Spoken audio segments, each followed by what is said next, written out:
ప్రియులారా, బాగున్నారా? ప్రభువైన యేసుక్రీస్తు నామములో మీకు శుభములు తెలియచేస్తూ ఉన్నాం. ఈరోజు హెబ్రోన్ క్యాలెండర్లోని వాక్య భాగాన్ని ధ్యానం చేసుకుందాము. రండి. కీర్తన గ్రంథము 63వ అధ్యాయము. కీర్తన గ్రంథము 63వ అధ్యాయము 3వ వచనము నేను చదువుతాను, జాగ్రత్తగా గమనించండి. నీ కృప జీవము కంటే ఉత్తమము, నా పెదవులు నిన్ను స్తుతించును. ప్రియులారా, మరి కీర్తన దావీదు రచించిన కీర్తనగా చెప్పబడుతోంది. దావీదు ఏ సందర్భంలో ఈ కీర్తన రాశాడు అంటే, మరి యూదా అరణ్యంలో ఉన్నప్పుడు ఈ కీర్తన రాశాడని చెప్పబడుతోంది. ప్రియులారా, మరి 2 సందర్భాలు మరి బైబిల్ పండితులు చెప్తా ఉన్నారు. ఒకటి ఏమిటంటే, మరి దావీదుని సౌలు రాజు తరుముతూ ఉన్నప్పుడు, మరి ఆ ఎడారిలో అరణ్యంలో ఉన్నప్పుడు ఈ కీర్తన రాశాడని చెప్తా ఉన్నారు. కొంతమంది ఏమో మరి అబ్షాలోము దావీదును తరుముతూ ఉన్నప్పుడు, మరి ఆ అరణ్యంలో నడుచుకుంటూ ఉన్న సమయంలో ఈ కీర్తన రాశాడని చెప్తా ఉన్నారు. ఏదైనప్పటికీ ఇది దావీదు మరి రాసినటువంటి కీర్తన. ప్రియులారా, ఏమని చెప్తున్నాడంటే, నీ కృప జీవము కంటే ఉత్తమము. దేవుని యొక్క కృప గురించి ఇక్కడ మాట్లాడుతున్నాడు. ఇంగ్లీష్ బైబిల్లో అయితే లవింగ్ కైండ్నెస్ అని చెప్పబడుతుంది, ప్రేమ అని ఇంగ్లీష్ బైబిల్లో చెప్పబడుతుంది. ప్రియులారా, దేవుని యొక్క ప్రేమ లేకపోతే దేవుని యొక్క కృప, ఆయన మంచితనం ఎలాంటిది అంటే, మరి మన జీవము కంటే కూడా ఉత్తమము అని చెప్తున్నాడు. అందుకోసమే ఆ కృపను గురించి దావీదు దేవునిని స్తుతిస్తూ ఉన్నాడు. 4-5 వచనాలలో ప్రియులారా ఆ కృపను గురించి ఆయన ధ్యానం చేస్తూ ఉన్నాడు. చూడండి, నా మంచము మీద నిన్ను జ్ఞాపకం చేసుకొని రాత్రి జాములయందు నిన్ను ధ్యానించినప్పుడు క్రొవ్వు మెదడు నాకు దొరికినట్లుగా నా ప్రాణము తృప్తి పొందుచున్నది. చూసారా ప్రియులారా, దేవుని యొక్క కృప గురించి దావీదు మరి ధ్యానం చేస్తూ ఉన్నప్పుడు, దేవుని యొక్క దయ, ఆయన యొక్క ప్రేమ, ఆయన మంచితనం గురించి ధ్యానం చేస్తూ ఉంటే ఆ మంచం మీద పరుండి క్రొవ్వు మెదడు దొరికినంతగా అప్పుడు ఎంత సంతోషం ఉంటుందో అంత సంతోషము తన హృదయంలో కలుగుతూ వచ్చింది. ఎందుకంటే దావీదు పట్ల దేవుడు ఎంతో కృప చూపించాడు, ఎంతో దయ చూపించాడు. అందుకనే నా జీవము కంటే కూడా అయ్యా నీ కృప మరి ఉన్నతమైనది, నా యొక్క జీవము కంటే కూడా నీ కృప ఉన్నతమైనది అని ఆయన చెప్తూ ఉన్నాడు. ప్రియులారా, మరి మానవుని యొక్క జీవము ఎలాంటిది? పాత నిబంధనలో మరి దావీదు ఒక మాట, యోబు గారు ఒక మాట చెప్తూ ఉన్నాడు. పాత నిబంధనలు యోబు గారు ఒక మాట చెప్తున్నాడు. యోబు గ్రంథము 7వ అధ్యాయము 7వ వచనంలో, నా జీవము వట్టి ఊపిరియే, అది జ్ఞాపకం కొనుము, నా కన్ను ఇకను మేలు చూడదు. ప్రియులారా, ఇక్కడ యోబు గారు తను శరీరం అంతా కూడా గాయాలతో మరి బాధపడుతూ ఎంతో వేదన అనుభవిస్తూ ఆయన చెప్తున్నటువంటి మాట ఏమిటంటే, నా యొక్క జీవము వట్టి ఊపిరే. నా జీవము ఎలాంటిదంటే వట్టి ఊపిరే అది. ప్రియులారా, ఆయనకు తెలిసింది నా జీవము వట్టి ఊపిరి లాంటిదే. ఎందుకంటే మరి 5వ వచనములో, 7వ అధ్యాయం 5వ వచనములో, నా దేహము పురుగులతోనూ మంటి పిల్లలతోనూ కప్పబడి ఉన్నది, నా చర్మము మాని మరలా పగులుచున్నది, నా దినములు నేతగాని నాడి కంటెను వడిగా గతించుచున్నవి, నిరీక్షణ లేక అవి క్షయమైపోవచ్చున్నవి. కాబట్టి తన శరీరంలో ఉన్నటువంటి ఆ బాధ, ఆ వేదన అదంతా కూడా తను అనుభవించిన వాడై ఆయన చెప్తున్నాడు, నా జీవం ఏంటో తెలుసా, అది ఒట్టి ఊపిరే, నా జీవం గురించి చెప్పుకోవటానికి నా దగ్గర ఏమీ లేదు, అది ఒట్టిదే, అది ఒట్టిదే అని చెప్తా ఉన్నాడు. అంతేకాదు మరి క్రొత్త నిబంధనలో కూడా మనుషుని యొక్క జీవము గురించి ఒక మాట చెప్పబడుతోంది ప్రియులారా. అదేమిటంటే మరి యాకోబు పత్రిక 4వ అధ్యాయము 14వ వచనములో, యాకోబు పత్రిక 4వ అధ్యాయము 14వ వచనములో మనుషుని యొక్క జీవము గురించి ఇక్కడ ఒక మాట చెప్పబడుతుంది. రేపేమి సంభవించునో మీకు తెలియదు, మీ జీవము ఏపాటిది, మీరు కొంతసేపు కనబడి అంతలో మాయమైపోవు ఆవిరి వంటి వారే.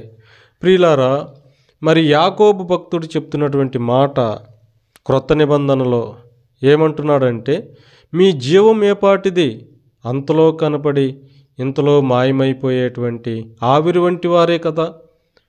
కాబట్టి ప్రియులారా, మన జీవానికి ఏమాత్రము కూడా విలువ లేదు.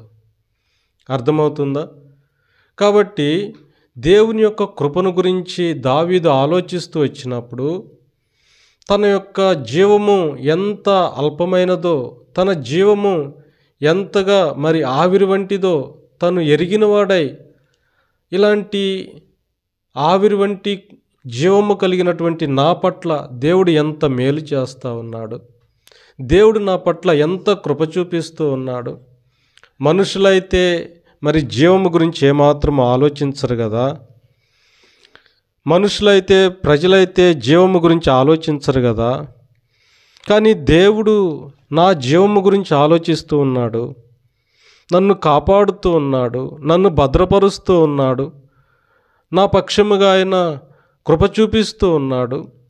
దేవుడు ఎంత మంచివాడు అని ప్రియులారా, ఆయన యొక్క కృపను గురించి ఆలోచిస్తూ ఆయన ఎంతో సంతోషించి ఆనందించి ప్రభువును స్తుతిస్తున్నాడు, ప్రభువును ఆరాధిస్తూ ఉన్నాడు. మా ప్రియమైన సహోదరుడా, సహోదరి, నీవు నేను ఆలోచించినట్లయితే మన జీవము ఎంత అల్పముగా ఉన్నట్లయితే ప్రియులారా, మన మరణము తర్వాత మన పరిస్థితి ఏమిటి?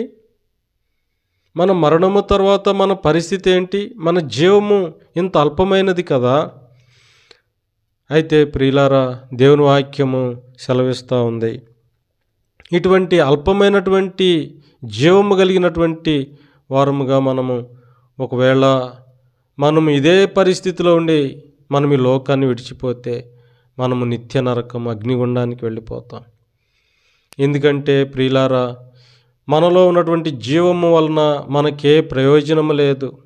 అయితే దేవుని వాక్యం ఏం చెప్తుందంటే, యోహాను సువార్త 1వ అధ్యాయం 4వ వచనంలో యేసుక్రీస్తు ప్రభు గురించి చెప్తూ, ఆయనలో జీవమున్నది, ఆ జీవము మనుషులకు వెలుగై ఉన్నది అని తెలియచేస్తూ ఉంది.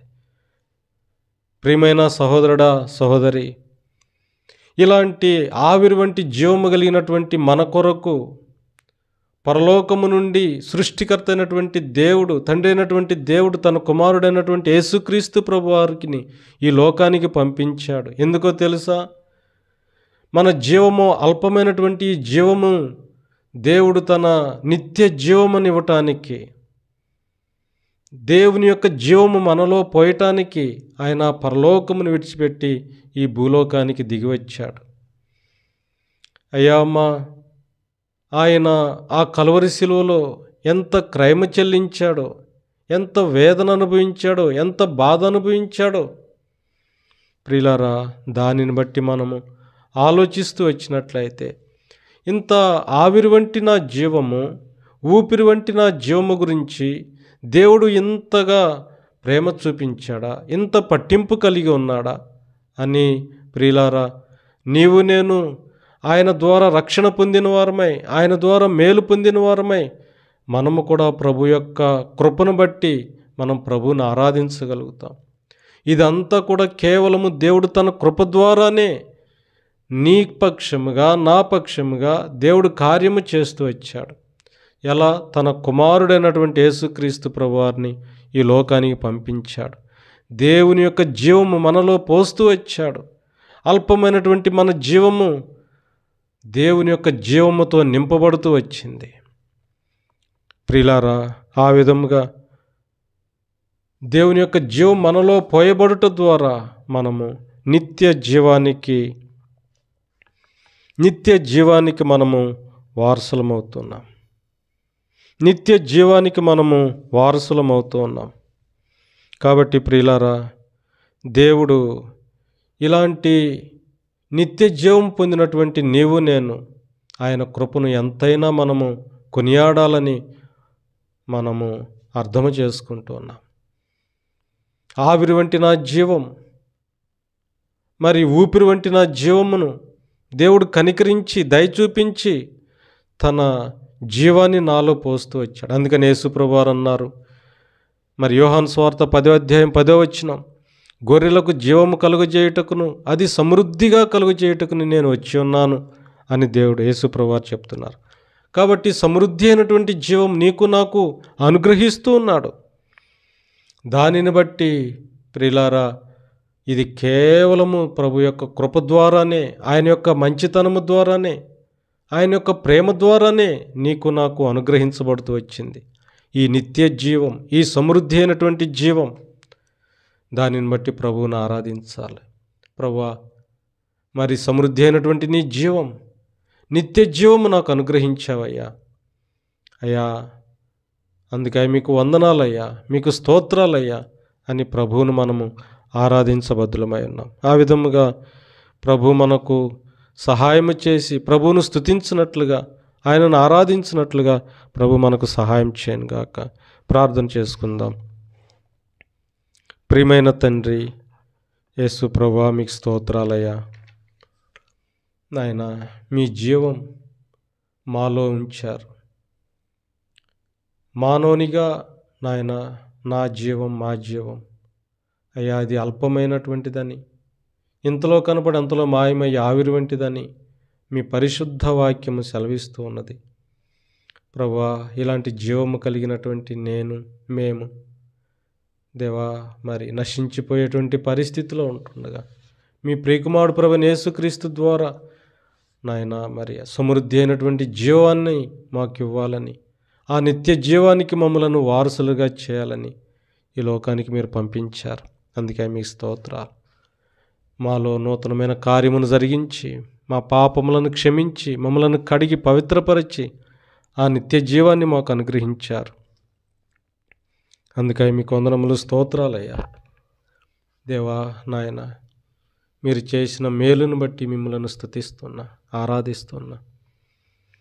ప్రభా, మరి ప్రార్థనాంశాలను జ్ఞాపకం చేసుకోండి.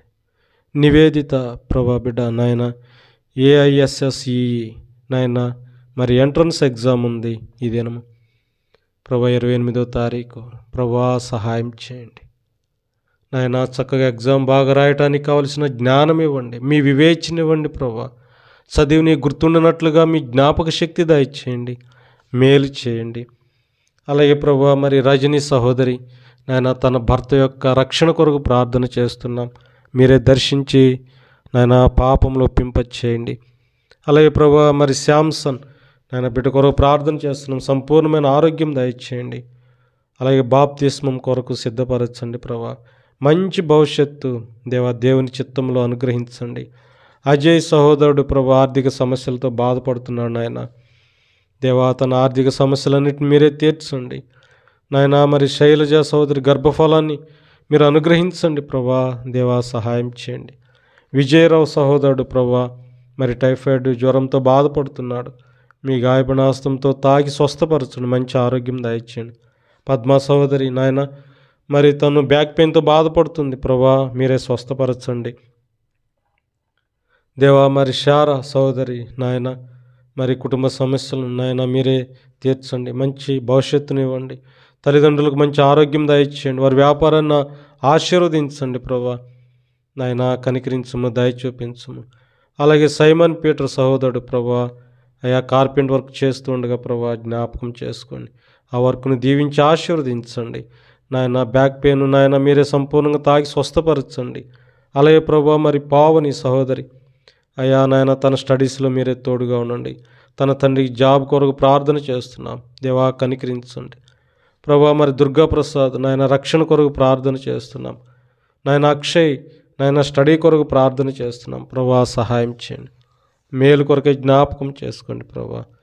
ఈ దినమంతటి కొరకు మమ్మల్ని సిద్ధపరచండి ప్రభా. మీ సన్నిధిలో గడిపే సమయం మాకు ఆశీర్వాదకరంగా చేయండి, దీవెనకరంగా చేయండి. మిమ్మల్ని స్తుతించి ఆరాధించే విధంగా మమ్మల్ని సిద్ధపరచండి ప్రభా. సహాయం చేయండి. వందనములు, స్తోత్రములు, కృతజ్ఞతాస్తుతులు చెల్లిస్తూ యేసుక్రీస్తు ప్రభువారి శ్రేష్టమైన ఘనమైన పరిశుద్ధమైన నామములో ప్రార్థించి అడిగి వేడుకుంటున్నాము తండ్రి. ఆమెన్.